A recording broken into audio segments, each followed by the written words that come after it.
আমরা দুজন একটি গাঁয়ে থাকি, সেই আমাদের একটি মাত্র সুখ।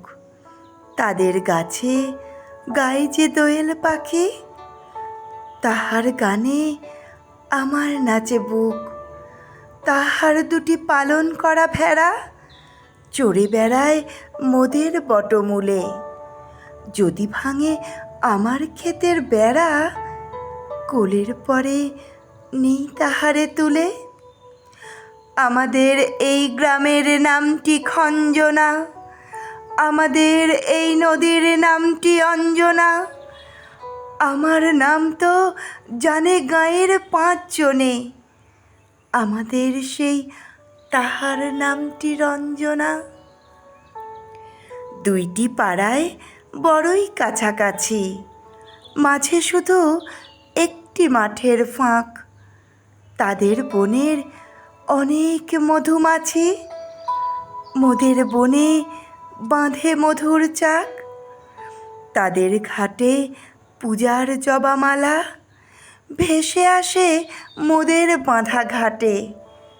তাদের পাড়ার কুসুম ফুলের ডালা বেচতে আসে মোদের পাড়ার হাটে। আমাদের এই গ্রামের নামটি খঞ্জনা, আমাদের এই নদীর নামটি অঞ্জনা। আমার নাম তো জানে গাঁয়ের 5 জনে, আমাদের সেই তাহার নামটি রঞ্জনা।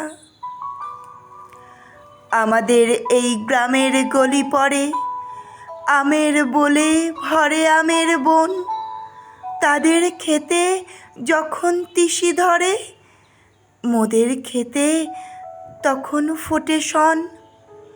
তাদের ছাদে যখন ওঠে তারা, আমার ছাদে দক্ষিণ হাওয়া ছোটে। তাদের বনে ঝরে শ্রাবণ ধারা, আমার বনে কদম ফুটে ওঠে। আমাদের এই গ্রামের নামটি খঞ্জনা, আমাদের এই নদীর নামটি অঞ্জনা। আমার নাম তো জানে গাঁয়ের 5 জনে, আমাদের সেই তাহার নামটি রঞ্জনা। নমস্কার। পাঠ করলাম রবীন্দ্রনাথ ঠাকুরের লেখা কবিতা এক গাঁয়ে। কণ্ঠে আমি পম্পা কুণ্ডু।